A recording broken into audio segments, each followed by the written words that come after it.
आज हमें गेमेटोजेनेसिस के बारे में पढ़ना है। गेमेटोजेनेसिस का मतलब क्या होता है भाई? किसका बनना, किसके बनने का प्रोसेस? गेमेट के बनने का प्रोसेस। अगर ये गेमेटोजेनेसिस मेल में होती है तो क्या बनेगा? Sperm, male gamete. तो स्पर्म के बनने को क्या कहते हैं? Spermatogenesis. Gametogenesis in male is called as spermatogenesis. इसमें हार्मोन का रोल लाजमी है, पढ़ेंगे हमजा। और अगर फीमेल में गेमेटोजेनेसिस हो तो कौन सा गेमेट बनेगा? एक ओवम। तो ओवम को oocyte भी कहते हैं, मैच्योर oocyte भी ओवम को कहते हैं। तो oogenesis मतलब एग का बनना, ओवम का बनना, oocyte का बनना। जो oogenesis है वो हम पढ़ते हैं अभी, क्योंकि हमने recently menstrual cycle and female reproductive system पढ़ा हुआ है। तो हम स्टार्ट करते हैं गेमेटोजेनेसिस, और गेमेटोजेनेसिस को फीमेल में पढ़ते हैं तो oogenesis मतलब फीमेल के अंदर एग का यानी ओवम का बनने का प्रोसेस। अब oogenesis को पढ़ने से पहले अगर मैं आपको कुछ बातें बताऊं जो आपने लर्न करनी है, रटनी है, सीखनी है, समझनी है। सुने भाई, ये है जाइगोट, ये है जाइगोट। जाइगोट डिवाइड होकर बनाता है मोर्यूला, मोर्यूला डिवाइड होकर बनाता है ब्लास्ट्यूला। ब्लास्ट्यूला से स्टेज आती है कौन सी? कमेंट में बताएं। गेस्ट्रूला। गेस्ट्रूला में लेयर होती हैं तीन, ectoderm, mesoderm and endoderm. You know very well about it. तो जो एक्टोडर्म होती है और एंडोडर्म होती है एंड मीजोडर्म होती है, उनसे बनते हैं ऑर्गन। तो जो ऑर्गन बनते हैं वो एक्टो, मीजो एंड एंडोडर्म से बनते हैं। क्या बनते हैं? डिफरेंट टाइप के ऑर्गन्स। उन ऑर्गन के बनने को कहते हैं ऑर्गेनोजेनेसिस। क्या कहते हैं? ऑर्गेनोजेनेसिस। ऑर्गन का बनना, एक्टोडर्म से बाहर वाले ऑर्गन बनते हैं, और स्पाइनल जो है आपका सेंट्रल नर्वस सिस्टम बनता है। मीजोडर्म से आपके बीच वाले ऑर्गन बनते हैं, और एंडोडर्म से आपकी गट बनती है, वॉटएवर। तो जब ऑर्गेनोजेनेसिस होती है, ऑर्गन बनते हैं, क्या उस ऑर्गन के बनने के टाइम ओवरी नहीं बनती? बनती है भाई। तो ओवरी फीमेल के अंदर कब बनती है? कब बनती है? फ्यूटस एज में, फेट्योलस एज में। अब फ्यूटलस या फेटस एज किसको कहते हैं? ये एम्ब्रियोनिक स्टेजेस हैं, ये एम्ब्रियोनिक स्टेजेस हैं। जब एम्ब्रियो से ऑर्गन बनना स्टार्ट हो जाएं, जब ऑर्गन बन रहे हों, ऑर्गन बन रहे हैं, डेवलप हो रहे हैं, ये फेटलस स्टेज है। जब फेटस की बर्थ हो, बर्थ के बाद हम बच्चे को कहते हैं चाइल्ड या बेबी, नॉट फेटस। तो एम्ब्रियोनिक स्टेज मतलब इमेच्योर बेबी, पता नहीं है कि टांगे कहाँ हैं, आम कहाँ हैं, आंखें कहाँ हैं, हर्ट कहाँ हैं। ये एम्ब्रियो है, इमेच्योर बेबी, फ्यूचर का बेबी। जब ये बनना स्टार्ट हो जाएं, आंखें बने, टांगे बने, नाक बने, माउथ बने, ऑर्गन बने, तो ये फेटलस एज है। फेटस एज के अंदर ओवरी भी बनती है, बाकी ऑर्गन भी बनते हैं। Are you getting? ओके। तो भाई ओवरी कितने सेल्स की बनी हुई है मुझे समझाएं। कौन से दो टाइप के सेल्स की ओवरी बनी हुई है? आप कहेंगे सर पहले तो हम मानेंगे ये कि ओवरी बनी हुई है फॉलिकल्स की, बहुत सारी फॉलिकल को ओवरी कहते हैं मिला के। अच्छा, फॉलिकल किस चीज की बनी हुई है? आप कहेंगे सर दो सेल्स की, एक सेल को कहते हैं oocyte और दूसरे को कहते हैं फॉलिक्यूलर। फॉलिक्यूलर। तो क्या मैं कह सकता हूं कि ओवरी दो सेल्स की बनी हुई है? क्योंकि फॉलिकल दो सेल्स की बनी हुई है और ओवरी फॉलिकल्स की बनी हुई है। Got it? ओके। तो ओवरी हमारी फॉलिक्यूलर सेल्स एंड oocyte की बनी हुई है। भाई एक जो oocyte है ये सराउंडेड बाय स्मॉलर सेल्स और ये सराउंडेड बाय स्मॉलर सेल्स, ये स्मॉलर जो सेल्स हैं प्लस में ये बीच वाला oocyte है, इन सब को मिला के हमने कह दिया ये फॉलिकल है। ऐसे बहुत सारे फॉलिकल मिला के बनाएंगी ओवरी। तो ओवरी दो सेल्स की बनी, follicular and oocyte। Follicular cells क्यों होते हैं भाई और oocyte सेल क्यों होता है? जो oocyte होता है ये होता है एग बनाने के लिए, और फॉलिक्यूलर इनको फूड देने के लिए, सपोर्ट देने के लिए, न्यूट्रिएंट देने के लिए, प्रोटेक्ट करने के लिए अपनी जिंदगी गवा देते हैं। My question is that my question is that where from these follicular and oocyte cell arise? आप कहेंगे सर इन गेस्ट्रुला स्टेज में मीजोडर्म के अंदर कोई सेल्स होंगे जो ओवरी को बनाएंगे। तो भाई ओस्टियोजेनिक सेल्स क्या हैं बताएं, जो किसको बनाएं? बोन को बनाएं। अच्छा, न्यूरोजेनिक सेल्स क्या हैं? जो न्यूरॉन को बनाएं, है ना। अब अगर मैं पूछूं ऊगोनियल सेल ऊगोनिया बनाएंगे, तो भाई ऊजेनिक यानी ऊगोनियल सेल को हम कहते हैं क्या? हम कहते हैं जर्माइनल सेल। क्या कहते हैं? जर्माइनल सेल्स। जर्माइनल सेल्स हैं जो जर्मिनेट करके क्या बनाएंगे? ओवरी बनाएंगे। मगर ये जर्मिनेट करेंगे, हम इन्हें और भी नाम देते हैं। हम इन्हें कहते हैं प्रीमोर्डियल सेल। ये भाई जर्माइनल सेल माइटोटिकली डिवाइड करके बहुत सारे सेल्स बनाएंगे, जिन सारे सेल्स को मिला के हम कहेंगे ऊगोनियम, या इनके सेल्स को हम कहते हैं ऊगोनियल सेल जर्माइनल सेल से बनेंगे। अब जो ऊगोनियम है ये ऊगोनियम डिवाइड होकर, ये जो मेनी सेल्स हैं ऊगोनियम है, ये डिवाइड होकर दो सेल्स बनाएंगी। एक को हम कहेंगे फॉलिक्यूलर और दूसरे को हम कहेंगे क्या? oocyte। तो भाई जो फॉलिक्यूलर सेल्स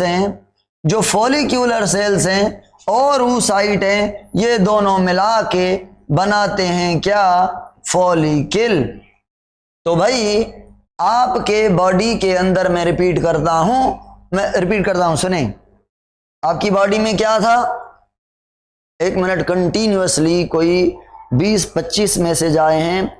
मैं देखूं कि ऐसा कौन है जिसने इकट्ठे कंटिन्यूअसली 20 से 25 मैसेज किए हैं और क्यों किए हैं। ठीक है,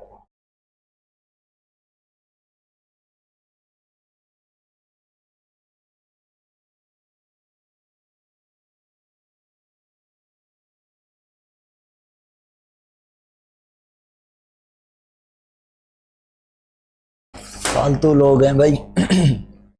सर देखें, जर्माइनल सेल उनको कहते हैं जो ग्रो कर सकें, जो जर्मिनेट कर सकें। सीड जर्मिनेट करता है, मतलब क्या है? सीड ग्रो करता है। तो ग्रो करने वाले सेल्स को हम कहते हैं जर्माइनल सेल। ठीक है, और जर्माइनल ये कौन से सेल हैं? सेक्स सेल हैं जर्माइनल सेल। ये जर्मिनेट करके बना के दे रहे हैं ऊगोनियम।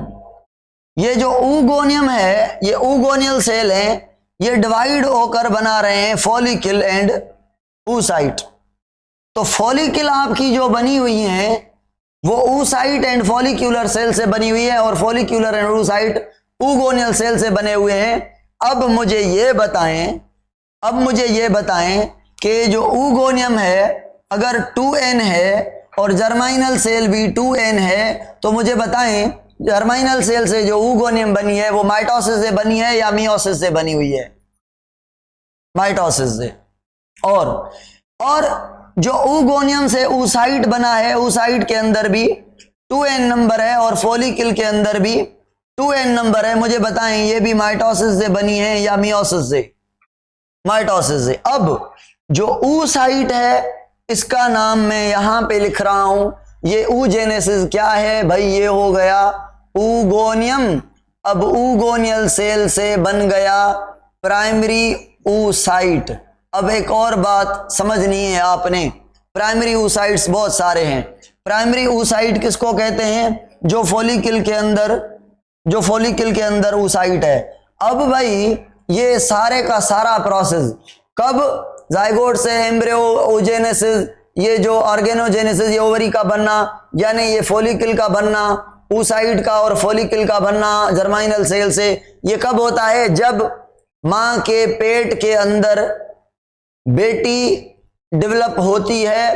बेटी के फीमेल बेबी जब डेवलप होती है फ्यूटस एज में, ये फॉलिकल भी बन जाते हैं, ooसाइट भी बन जाते हैं। बात समझ आई? पैदा होने से पहले।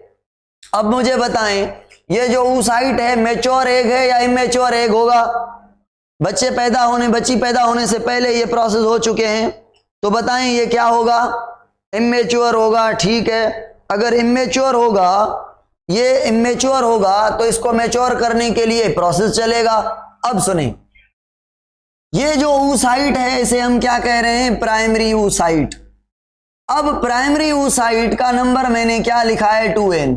oogoनियम का नंबर भी 2n। ठीक है, तो ये डिवीजन कौन सी हुई? माइटोसिस।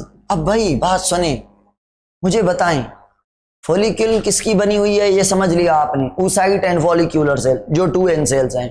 अब मुझे ये बताना है आपने कि फॉलिकल मिलकर ओवरी बनाएंगी या नहीं बनाएगी। तो ओवरी भी क्या मैं कह सकता हूं कि फ्यूटस एज में बनी है, और ओवरी में बहुत सारे फॉलिकल हैं, और हर माह एक जो ओवरी है उसमें क्या पड़े हुए हैं? ये ओवरी किसकी बनी हुई है? ये फॉलिकल्स हैं। ठीक है, और इन फॉलिकल्स के अंदर क्या है? फॉलिकल के अंदर सेंटर पे एक ooसाइट है। अब ये ooसाइट जो है ये इमेच्योर फॉर्म में है। अब हजारों फॉलिकल्स पड़ी होंगी, ओवरी हजारों फॉलिकल की बनी होगी। हर मंथ में, गौर से सुनना है भाई, हर मंथ में ये क्या है? ये मैंने बनाई फॉलिकल। हर मंथ में, ईच मंथ में 5 से लेकर 10 फॉलिकल को स्टिमुलेट किया जाएगा। स्टिमुलेट एफएसएच कितनी फॉलिकल को मैसेज देगा ग्रो करने के लिए? 5 से 10 को। अब मुझे ये बताएं, क्या ये 5 से 10 जो है एफएसएच इनको स्टिमुलेट करेगा, तो 5 से 10 जो है, या 10 हैं, 8 हैं, 9 हैं, 10 हैं, क्या 10 के 10 एग बनाएंगी? 10 एग बनेंगे? नहीं, एक बनना चाहिए। तो क्या होगा? आप कहेंगे सर जब ये 5, 6, 7, 8 या 9 या 10 जब ये मैच्योर हो जाएंगी, जब इनके अंदर एग मैच्योर हो जाएगा, तो बाकी सबको मारा जाएगा, एक को छोड़ा जाएगा। भाई क्यों मारा जाएगा बाकी सबको? ओव्यूलेशन से पहले ओव्यूलेशन नहीं करने दी जाएगी सबको, क्योंकि एक एग चाहिए। जितनी फॉलिकल्स होंगी, अगर उतने एग होंगे तो एक मां के पेट के अंदर उतने बच्चे पैदा होने के चांसेस हैं। नॉर्मली कितने बच्चे पैदा होने चाहिए फीमेल बॉडी के अंदर? एक, क्योंकि एक होना चाहिए। अच्छा, तो फिर 5 से 10 को स्टिमुलेट करने का मकसद, तो भाई मकसद ये है 5 से 10 फॉलिकल को स्टिमुलेट करेंगे तो उनमें कुछ सही ग्रो कर पाएंगी, कुछ नहीं। जो टॉप मोस्ट डोमिनेंट फॉलिकल होगी उसको छोड़ेंगे, जो कमजोर होंगी, जो और होंगी, उनको हम क्या करेंगे? तोड़ फोड़ देंगे, डिसइंटीग्रेट कर देंगे। तो एक फॉलिकल को छोड़कर बाकी सबको मार देना इज कॉल्ड एज, एक फॉलिकल को छोड़कर बाकी जो होंगी, बाकी आल को क्या कर देना? डिसइंटीग्रेट कर देना is called as follicular atresia. Follicular atresia. Follicular atresia क्या है? ओव्यूलेशन से पहले एक फॉलिकल को छोड़कर बाकी को डिसइंटीग्रेट कर देना कि भाई एक तो एक ज्यादा नहीं बनने हैं और आपको यानी फॉलिकल को यूज करना है एज अ फूड। बात समझे मेरी? एक एक बनना है और डोमिनेंट बनना है, और हाँ बाकी रिसेसिव जो हैं, एबनॉर्मल जो हैं, जो उससे कम है, थोड़ा भी कम है, भले मैच्योर हैं, उनको मारा जाएगा। मारने के प्रोसेस को कहते हैं फॉलिक्यूलर इट्रेसिया। सही है? फांसी देना किसको? फॉलिकल्स को, एक को छोड़कर, क्योंकि एक एक चाहिए। तो हर मंथ में ऐसा होता है जब फीमेल 55 साल तक। अच्छा मुझे ये बताएं, ये जो FSH नाम का हार्मोन है ये कौन सी एज में पैदा होता है? बताएं, कमेंट में बताएं। FSH, आप कहेंगे सर FSH और दूसरा हार्मोन LH, ये दोनों के दोनों हार्मोन प्रोड्यूस होते हैं GnRH के कहने पर, और GnRH पैदा होता है प्यूबर्टी के टाइम, प्यूबर्टी यानी मैच्योरेशन के टाइम। और ये प्यूबर्टी एज जो होती है 13 ईयर, जब फीमेल जो है 13 ईयर की होती है, 12 से 13 ईयर, मोस्टली 13 ईयर की, 13 ईयर की, तो उस टाइम मैच्योर होती है। मैच्योर की निशानी क्या है कि उसके हाइपोथैलेमस से GnRH पैदा होगा। GnRH पैदा होगा तो उसके कहने पर पिट्यूटरी ग्लैंड से FSH पैदा होगा जो फॉलिकल को स्टिमुलेट करेगा। फॉलिकल क्या हो जाएंगी follicle? Right in the chat box, mature. ये फॉलिकल एक इनमें से बड़ी हो गई, बाकी 8-9 भी बड़ी हो गई होंगी, एक को छोड़कर बाकी को मारा जाएगा। ये एक जो है आगे चलकर ओरी के साथ बाइंड करके ये एग रिलीज करेगी ओविडक्ट में, इसे हम कहेंगे ओव्यूलेशन। तो ओव्यूलेशन करवाएगा LH। तो FSH और LH ये एग को बनाने और ओव्यूलेशन करवाने के लिए GnRH के कहने पर प्यूबर्टी के बाद प्रोड्यूस होते हैं। ये हमें पता है बिल्कुल, ये हमें पता है बिल्कुल। तो ये प्यूबर्टी से 5 से 10 फॉलिकल हर माह स्टिमुलेट होती हैं। तो मुझे बताएं, अब ये फॉलिकल स्टिमुलेट हो गई, फिर ये, कभी दिन आएगा कि फीमेल की ओवरी से सारे के सारे फॉलिकल खत्म, सारे के फॉलिकल खत्म। वो एज होती है कौन सी? वो एज होती है 55 ईयर। जब 50 से 55 ईयर, 50 या 55 ईयर की फीमेल के अंदर फॉलिकल खत्म हो जाती हैं, तो भाई FSH किसको करेगा स्टिम्युलेट? किसी को भी नहीं करेगा स्टिम्युलेट, तो एग नहीं बनेगा, तो फर्टिलिटी फीमेल की खत्म। क्यों भाई? मैं पढ़ाऊंगा कि मेल के अंदर स्पर्म की production through out the life till death होगी, मगर फीमेल के अंदर एग की प्रोडक्शन टिल 50 और 55 ईयर्स तक होगी। What is the fundamental, basic and technical reason behind that female cannot ovulate the egg after the menopause age? इस as को क्या कहते हैं जब फॉलिकल खत्म हो जाए? मीनोपोज। एक बच्ची ने कमेंट में लिखा है मीनोपोज मतलब फर्टिलिटी खत्म। ठीक है, अब मैंने क्या सवाल पूछा? हाँ, मैंने सवाल ये पूछा भाई ये है, अगर देखें फीमेल के अंदर कैपेसिटी है बच्चे को डेवलप करने की, पालने की और बर्थ करने की, जब वो अपनी एज में हो, जब उसकी बॉडी कैपेबल हो इस काम करने के लिए, बच्चे को डेवलप करने के लिए। जब बूढ़ी हो जाए तो बूढ़ी होने के साथ बच्चा पैदा करना बहुत डिफिकल्ट है, और वो बच्चा जो है बहुत सारे डिजीज से अफेक्टेड होता है। जो खास करके वो बच्चे जो बूढ़ी एज में पैदा होते हैं अपनी मदर से, बच्चे बूढ़ी एज में नहीं, मदर बूढ़ी एज में होती है, और बच्चे जो है वो बच्चे ही होते हैं, तो वो बच्चे बीमार होते हैं, खास करके बीमारी से अफेक्टेड होते हैं। तो एक बात यह है, नेचर ने, अल्लाह पाक ने कैसा सिस्टम रखा है कि male throughout the life sperm produce कर सकता है, और फीमेल अपनी कैपेसिटी के अकॉर्डिंग, आधा पानी पियार, एज के अकॉर्डिंग अच्छा दिन काल वारा, अपनी एज के अकॉर्डिंग एग प्रोड्यूस करती है। एज उसकी जब कैपेबल नहीं होती, एग की प्रोडक्शन ही खत्म होती है। न एग बनेगा, न प्रेग्नेंट होगी, न बच्चे का टेंशन होगा, न बच्चा पैदा होगा, न नुकसान आएंगे। ठीक है, अब ये क्यों हुआ? मेल 100% जो अपनी जिंदगी में मरने तक एग प्रोड्यूस कर रहा है और फीमेल नहीं, क्यों? मेल क्यों? फीमेल का तो समझा हमने, मेल क्यों नहीं रुकता, मेल का सिस्टम क्यों नहीं स्टॉप होता? क्योंकि जो हमने ऊगोनियम पढ़ी, यूगोनियम क्या है? वो सेल्स जिनसे oocyte बने यानी एग बने, एग बनाने वाले cell are called as oogonium cell. तो ऐसे मेल में स्पर्म बनाने वाले सेल को क्या कहेंगे आप? स्पर्मेटोगोनियम या स्पर्मेटोगोनियल सेल। भाई ये स्पर्मेटोगोनियल पता है क्या करते हैं? अब फर्क समझें। The most important thing that I want to discuss right now, सुने भाई।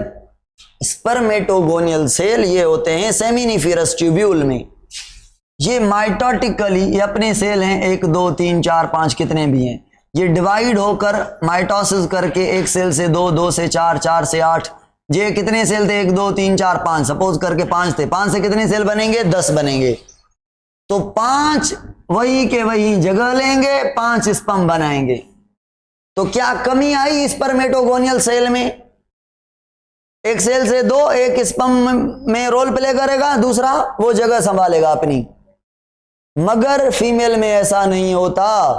फीमेल जब बच्ची होती है, जब बच्ची भी नहीं उससे पहले, जब डेवलपमेंट के दौरान, जब पेट के अंदर होती है, उस टाइम ये फॉलिकल बन चुके होते हैं। अब बताएं, बच्ची पैदा होने के बाद क्या नई फॉलिकल बनेगी? क्या नई ओवरी होगी? फीमेल में नहीं। तो जब तक ये फॉलिकल चलेंगी वो, तब तक फीमेल ओव्यूलेट कर पाएगी। जब फॉलिकल खत्म हो गई, नई फॉलिकल, तो फीमेल मेल के अंदर स्पर्मेटोगोनिया ये कंटिन्यूअसली डिवाइड होता है और खुद अपने उतने ही सेल रखता है, नए सेल से स्पर्म बनाता है। मगर फीमेल में ऐसा सिस्टम नहीं है। जो oogoनियम है वो फॉलिकल बना चुकी होती है, मेल स्पर्म बना नहीं चुका होता है। एट दैट टाइम स्पर्म बनाता है। फीमेल ने oocyte बना लिया है, जस्ट इसको क्या करना है? मैच्योर करना है। इमेच्योर बना लिया है, जस्ट मैच्योर करना है। और मेल में इमेच्योर भी नहीं बने। बाकी डिटेल में आगे पढ़ाऊंगा। अगली स्लाइड पे चलते हैं। अब सुने, अब मुझे समझाएं कि ये है ऊगोनियम। अब ऊगोनियम में क्या हुई? माइटोसिस हुई, ये 2n नंबर, तो ये हुआ प्राइमरी oocyte। और प्राइमरी जो oocyte है ये भी है क्या? 2n। पता है oocyte या स्पर्मेटोसाइट, प्राइमरी स्पर्मेटोसाइट या प्राइमरी oocyte उसको कहेंगे जिसमें मियोसिस हो। जिसमें क्या हो? कौन सी डिवीजन हो? मियोसिस हो। तो मियोसिस का आपको पता है, मियोसिस 1 और मियोसिस 2 दो होती हैं। अब भाई बड़ी टेक्निकल चीज है जो मैं अभी डिस्कस करने वाला हूं आपसे, ठीक है? सुने गौर से सुन रहे हैं? अभी सुने। ऊगोनियम कब बनी? फीमेल के डेवलप होने के दौरान। प्राइमरी oocyte भी कब बने? डेवलपमेंट के दौरान। और प्राइमरी oocyte ने मियोसिस की कौन सी? 1। अब मुझे आपके वो क्या देते हैं आप, कमेंट की जरूरत है। अगर आप कमेंट नहीं करेंगे मैं आगे नहीं चल पाऊंगा। अभी 1 मिनट भाई, पानी पी लूं।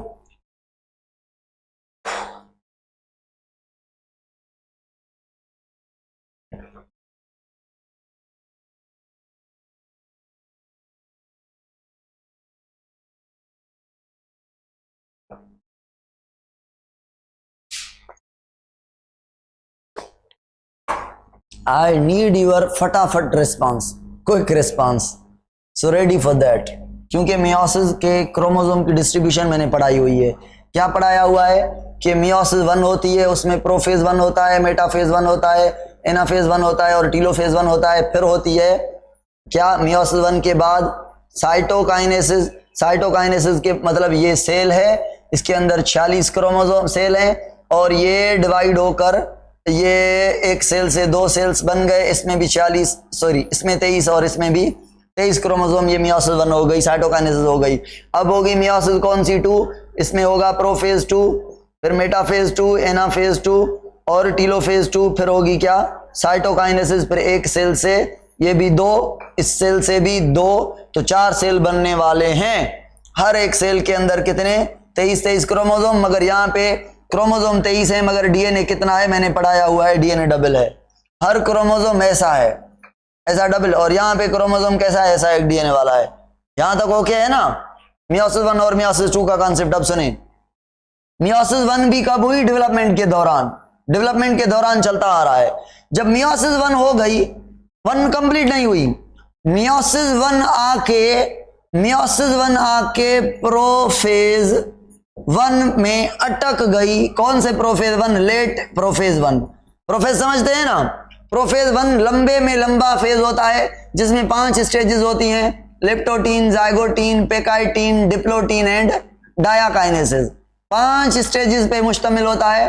तो ये डायाकाइनेसिस में आके लास्ट में लेट प्रोफेज में फाइनल डायाकाइनेसिस लॉन्गेस्ट फेज होता है मियोसिस का, बिल्कुल प्रोफेज 1। प्रोफेज 1 होकर यहां पे इस सेल को किया जाता है क्या, अरेस्ट। अब मैं रिपीट कर रहा हूं, बच्ची की डेवलपमेंट हो रही है, ओवरी भी डेवलपमेंट हो गई है, ओवरी बन गई, फॉलिकल भी बन गए। फॉलिकल में जो था क्या, oocyte। ये जो oocyte है इसने कौन सी डिवीजन ले ली है, मियोसिस 1 कर ली है। मियोसिस 1 की कहां तक की है, प्रोफेज 1 तक।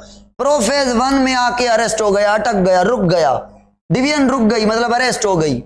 अब जब इस टाइम क्या होता है, इस टाइम बच्ची की होती है बर्थ, यानी जब बर्थ होती है, बर्थ में जब बच्ची की बर्थ हुई, ये क्या हुई, यहां पे कौन सा टाइम है, बर्थ। तब तक क्या क्या हो चुका था, ओवरी बन चुकी थी, ओवरी में oogonial सेल, जो oogonial सेल से oocyte बन चुके थे, फॉलिकल बन चुके थे। oocyte जो है वो प्राइमरी oocyte मियोसिस 1 को स्टार्ट करके प्रोफेज करके रुक चुका था। तो क्या मैं ऐसा कहूं, हर फॉलिकल के अंदर सारे के सारे जो oocyte हैं, हर जो oocyte है वो प्रोफेज 1 के अंदर अरेस्ट है, बर्थ से लेकर प्यूबर्टी तक ये होगी इनएक्टिव।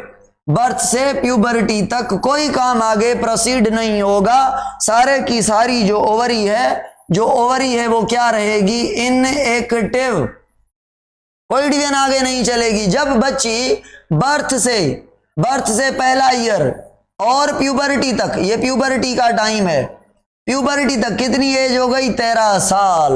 भाई 13 साल हो गए तो कौन सा हार्मोन आया बताएं, GnRH। क्या प्रोड्यूस करवाया उसने, FSH, और दूसरे ने LH। तो बताएं अब इस जो oocyte है, जो प्रोफेज 1 के अंदर अरेस्ट है, प्राइमरी oocyte मियोसिस 1 के प्रोफेज 1 के अंदर अरेस्ट है, ये डिवीजन स्टार्ट करेगा किसके कहने पर, FSH। तो फॉलिकल के अंदर ये फॉलिकल है, फॉलिकल के अंदर ये oocyte है, ये oocyte मियोसिस 1 के अंदर अरेस्ट है। अब जैसे मैसेज आएगी ये फॉलिकल ग्रो भी करेगी, oocyte मैच्योर भी होगा, मैच्योर होगा, इट मींस प्रोफेज 1 से आगे काम चलेगा। तो ये आगे काम नहीं चलेगा कब तक, प्यूबर्टी तक। ये बर्थ टू कौन सा टाइम है, प्यूबर्टी का टाइम है। जैसे प्यूबर्टी के बाद 13 साल एज के बाद ये प्रोफेज 1 में जो अरेस्ट थी ये स्टार्ट होगी, और मियोसिस 2 के मेटाफेज 2 में फिर अरेस्ट होगी। अब बताएं, अब कमेंट में बताएं, FSH कितने फॉलिकल को स्टिमुलेट करेगा, कितने फॉलिकल को स्टिमुलेट करेगा, 5 से 10 को।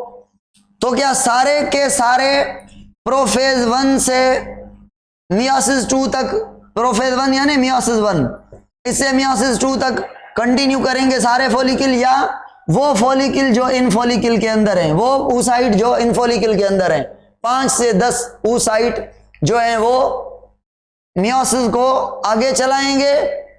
कौन से जो स्टिमुलेट हो रही हैं फॉलिकल, वो बाकी वहीं के वहीं रहेंगे। अगले मंथ फिर 10, अगले मंथ फिर 10, अगले मंथ फिर 10, अगले मंथ फिर 10।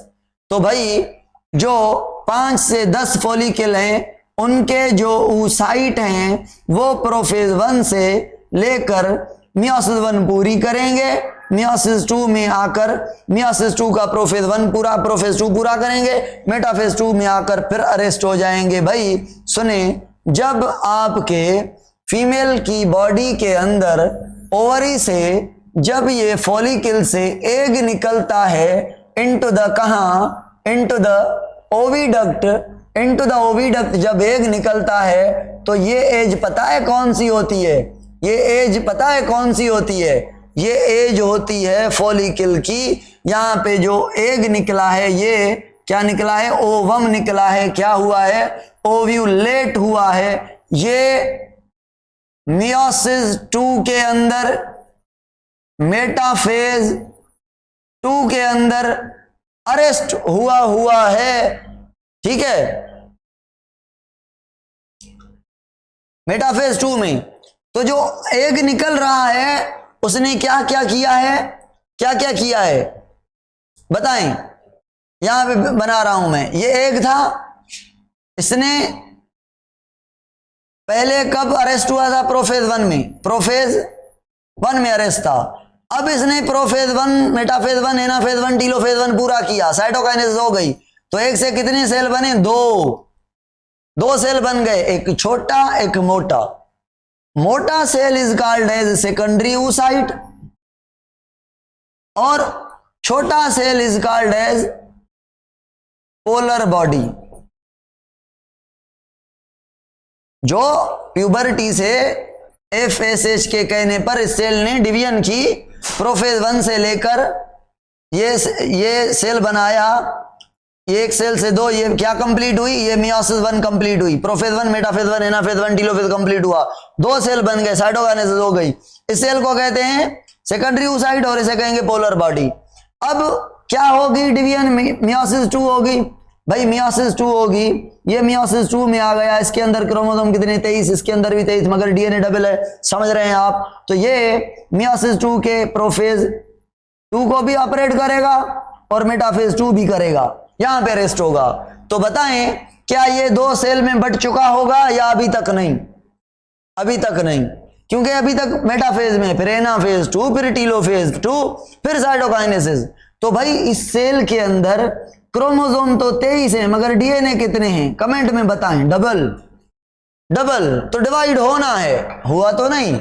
ये एग जो रिलीज हुआ है ये सेकेंडरी oocyte है, इसने मियोसिस 2 स्टार्ट की है, मेटाफेज 2 में अरेस्ट होकर इस फॉर्म में रिलीज हुआ। इट मींस जो एग ओव्यूलेट होता है उसके अंदर जो स्टेज होती है वो मेटाफेज 2 के अंदर ये अरेस्ट हुआ होता है। आगे कब डिवीजन करेगा? आगे तब डिवीजन प्रोसीड करेगा जब आएगा व्हाट? जब क्या आएगा? ये आया स्पर्म, ये आया स्पर्म, ये भाई स्पर्म आया, स्पर्म आया। अगर अगर अगर अगर अगर स्पर्म पहुंच गया, अगर स्पर्म पहुंच गया तो जैसे स्पर्म पहुंचा और स्पर्म ने टच किया किसको? एग को। जैसे स्पर्म ने एग को टच किया, स्पर्म क्या करेगा? क्या करेगा? स्पर्म अपना न्यूक्लियस पेनिट्रेट करेगा इनटू द एग। तो भाई स्पर्म सुने, एक जो ml होता है स्पर्म का, 1 ml स्पर्म का, सेमेन का, सॉरी सेमेन का, उसमें 20 से लेकर 150 मिलियन स्पर्म होते हैं। ये रट्टा लगा लें, 1 ml जो सेमेन का होता है उसमें स्पर्म कितने होने चाहिए? 20 से लेकर 50। अगर 20 मिलियन भी ना हो, इससे भी कम हो, तो स्पर्म नहीं बचेंगे, नहीं पहुंच सकेंगे, यहां तक मर जाएंगे। तो स्पर्म का कम होना भी नुकसान है। क्यों मर जाएंगे? क्योंकि ये एसिडिक मीडियम है सारा का सारा, एसिडिक मीडियम है, एसिडिटी से आना, जितने ज्यादा स्पर्म होंगे तो बच जाएंगे, स्पर्म कम होंगे तो मर जाएंगे। तो मिनिमम स्पर्म कितने होने चाहिए पर ml? 20 मिलियन और मैक्सिमम 150 होते हैं। बीच में नॉर्मल रेट है। अगर 20 मिलियन से कम होंगे तो उनको बच्चा पैदा नहीं होगा, क्योंकि स्पर्म 1 तक पहुंच ही नहीं सकेंगे। पता है 20 से ऊपर होते हैं तो 5 से 7 स्पर्म पहुंच सकते हैं, और 5 और 7 स्पर्म पहुंच सकेंगे। फर्टिलाइज कितने करेंगे? एक फर्टिलाइज करेगा। तो फर्टिलाइज कैसे करेगा? स्पर्म और एग की मेम्ब्रेन आपस में कांटेक्ट में आएंगी। जैसे स्पर्म और एग की मेम्ब्रेन कांटेक्ट में आएंगी तो एग स्पर्म को पहचानेगा कि भाई sperm is there, sperm is near about the entry कर रहा है, स्पर्म न्यूक्लियस भेज रहा है। तो एग कहेगा अरे भाई हमने तो कुछ नहीं किया। क्या नहीं किया? मियोसिस 2 को कंप्लीट नहीं किया। क्यों नहीं किया? अरेस्ट हुआ है सिस्टम हमारा। कहां पे अरेस्ट हुआ है? मेटाफेज 2 में। तो जैसे स्पर्म पेनिट्रेट करना स्टार्ट करेगा, पेनिट्रेट करने के बाद ये जो स्पर्म है, ये जो एग है, ये डिवाइड होकर कितने सेल बनाएगा बताएं? ये जो एग है कहां गया? नहीं बनाया क्या मैंने? ये जो एग है ये वाला, एक मिनट, स्पर्म काउंट को बाद में मैं पढ़ा लूंगा आपको, ठीक है। ये जो स्पर्म है ये वाला, ये एग है, ये जैसे यहां पे इसके पास क्या पहुंचेगा? स्पर्म पहुंचेगा तो ये डिवीजन को कंप्लीट करेगा, मियोसिस 2 करेगा, एक ये सेल एक ये सेल, फिर एक छोटा बना, फिर छोटा is called as polar body और बड़ा इज कॉल्ड एज एग और ओवम। अब इसके पास एक न्यूक्लियस था, एक न्यूक्लियस इसके पास कौन सा आ गया?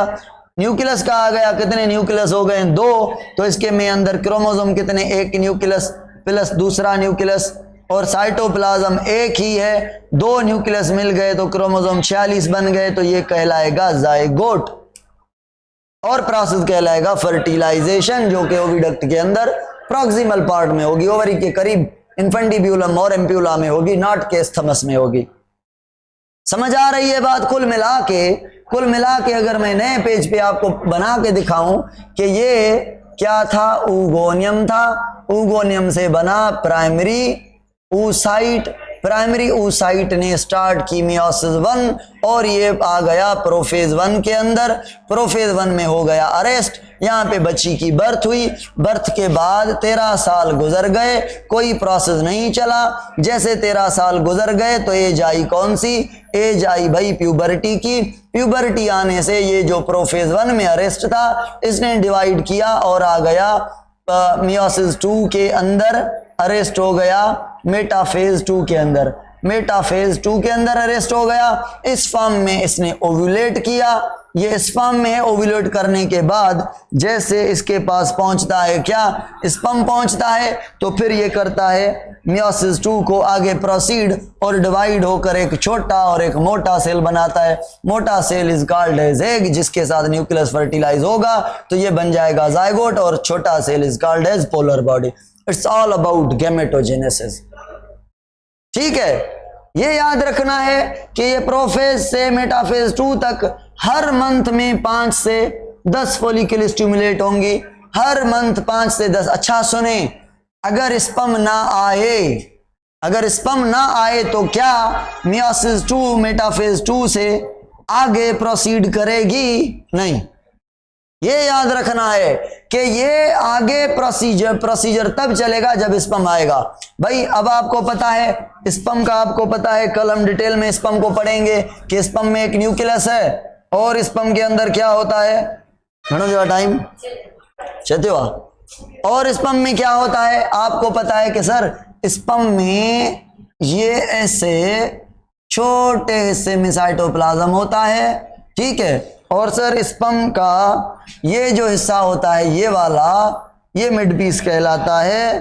फिर स्पर्म का ये वाला हिस्सा टेल कहलाता है। सर ये ग्रीन वाला बन गया स्पर्म का टेल, और ये सर येलो वाला बन गया स्पर्म का मिड पीस। और मिड पीस के अंदर होते हैं छोटे मोटे बहुत सारे माइटोकॉन्ड्रिया जो एनर्जी के लिए चाहिए होते हैं टेल को मूव करने में। ये माइटोकॉन्ड्रिया काम करेंगे। ये सर जो स्पर्म का है वो न्यूक्लियस है, और न्यूक्लियस के बाहर ये थोड़ा सा साइटोप्लाज्म है। इट मींस स्पर्म के अंदर रिड्यूस साइटोप्लाज्म है। भाई सुने, ये था सेल और ये था न्यूक्लियस। ये स्पर्मिटेड था, ये ऐसा था। ऐसा था 23 क्रोमोसोम वाला। फिर इसके साइटोप्लाज्म ने क्या किया, साइटोप्लाज्म ऐसे नीचे एक्सटेंड करके ऐसे इसने टेल बना दिया। तो बताएं न्यूक्लियस के अराउंड साइटोप्लाज्म बचा? नहीं बचा, थोड़ा बचा, रिड्यूस्ड बचा। तो ये reduced cytoplasm around the nucleus है, which contain there is no organelle except a single organelle that is located at the apex of sperm. This organelle is said to be a छोटी Golgi body and छोटी Golgi body is also called as big lysosome। अच्छा, अब मैंने क्या बताया आपको, sperm के parts बताए मैंने। देखिए ये स्पर्म का एक पार्ट है ऊपर वाला, इसे हम कहते हैं हेड। क्या कहते हैं? हेड। और दूसरा ये पार्ट बताया, इसे हमने क्या कहा? Mid piece.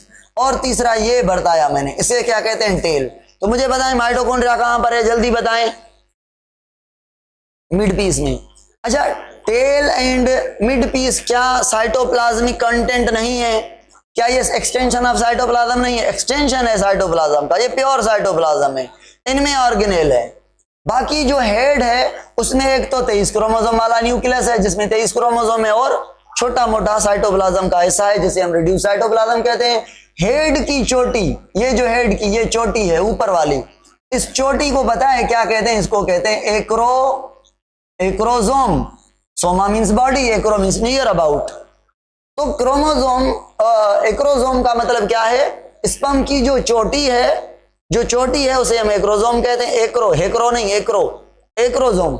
और ये जो एक्रोजोम है यहाँ पे लाइजोजोम है। For what? क्यों रखा है स्पर्म ने लाइजोजोम? क्योंकि भाई लाइजोजोम में कैटालाइटिक एंजाइम होता है, और ये जो कैटालाइटिक हाइड्रोयूरिनेज एंजाइम होता है, कैटालाइटिक याद करें, कैटालाइटिक एंजाइम होता है, ये जब स्पर्म एक के साथ मिलेगा, जब स्पर्म एक के साथ टच करेगा, एक के रिसेप्टर मानेंगे, हाँ भाई आप स्पर्म हो, हम एग हैं, आपने आना है। तो स्पर्म के एक्रोजोम का लाइजोजोम फटेगा तो इससे क्या निकलेगा? हाइड्रोलाइटिक एंजाइम निकलेंगे जो स्पर्म की मेम्ब्रेन को भी तोड़ेंगे और एक की मेम्ब्रेन को भी फोड़ेंगे। और जैसे एक की मेम्ब्रेन टूटेगी, एक की मेम्ब्रेन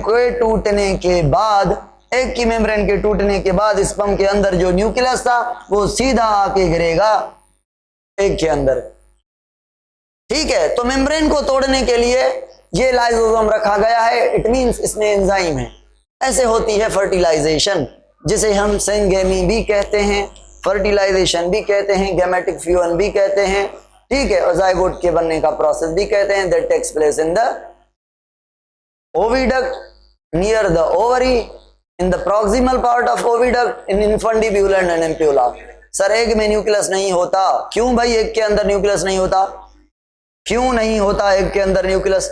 अच्छा मुझे ये बताएं, एग से याद आया, ये भाई ऊगोनियम था, इससे सेल बने प्राइमरी oocyte, प्राइमरी oocyte से ये सेल गया प्रोफेज के अंदर, डिवीजन नहीं हुई, प्रोफेज में ही रहा। जब बच्चे की बर्थ हुई, देखें ये डेट वाइज याद करें, ये इवेंट है बर्थ से पहले, ये है बर्थ के बाद, कुछ भी नहीं हुआ। प्यूबर्टी के बाद जो इवेंट है, देखें ये जो सेल था एट द प्रोफेज 1, ये कहां पे है? प्रोफेज 1 में। प्रोफेज 1 से ये सेल क्या करेगा? डिवीजन करेगा, एक मोटा सेल और एक छोटा सेल। मोटा सेल ये सेकेंडरी oocyte और छोटा सेल पोलर बॉडी। ये सेकेंडरी oocyte मियोसिस कौन सी में जाएगा? 2 में जाएगा। ये मेटाफेज 2 में जाके अटक जाएगा।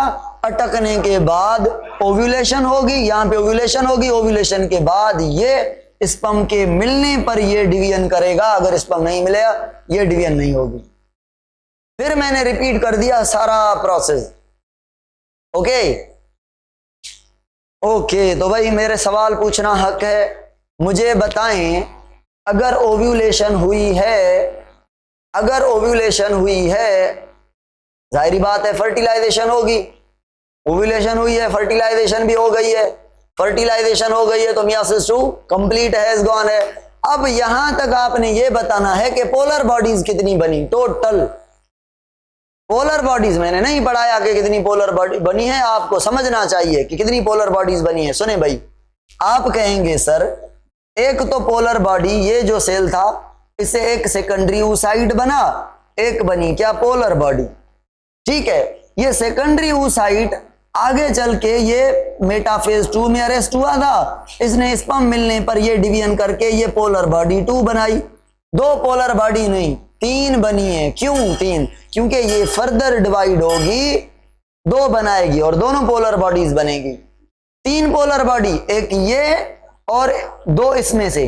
ये 2 काउंट करेंगे, इसको काउंट नहीं करेंगे। क्यों? क्योंकि ये तो था ना, ये तो बाप था, बाप ने बच्चे पैदा नहीं किए, टूट के 2 सेल्स में डिवीजन की है, तो उसको काउंट नहीं करेंगे, 2 सेल्स को काउंट करेंगे। 2 ये, तीसरी ये, 3 पोलर बॉडी। अब बताएं अगर फर्टिलाइजेशन ना हो तो what will be the number of polar bodies in the female? अगर फर्टिलाइजेशन ना हो, स्पर्म ना मिले, तो ये डिवीजन नहीं होगी, ये पोलर बॉडी नहीं बनेगी। Remain 2 polar bodies are there in the female body. अच्छा, पोलर बॉडीज छोटे क्यों हैं, सेकेंडरी oocyte बड़ा क्यों है? इसका रीजन क्या है? इसका रीजन ये है कि एग को ज्यादा से ज्यादा फूड देना है, इसको बड़ा खिला पिला के मोटा बनाना है, क्योंकि इस एक सेल ने बच्चा पैदा करना है, सारा कंटेंट इसमें रखना है। तो ये कुर्बानी देने के लिए सेल्स हैं। एक सेल से कितने सेल बनते हैं मियोसिस में? 4। 1 से 2, 2 से 4।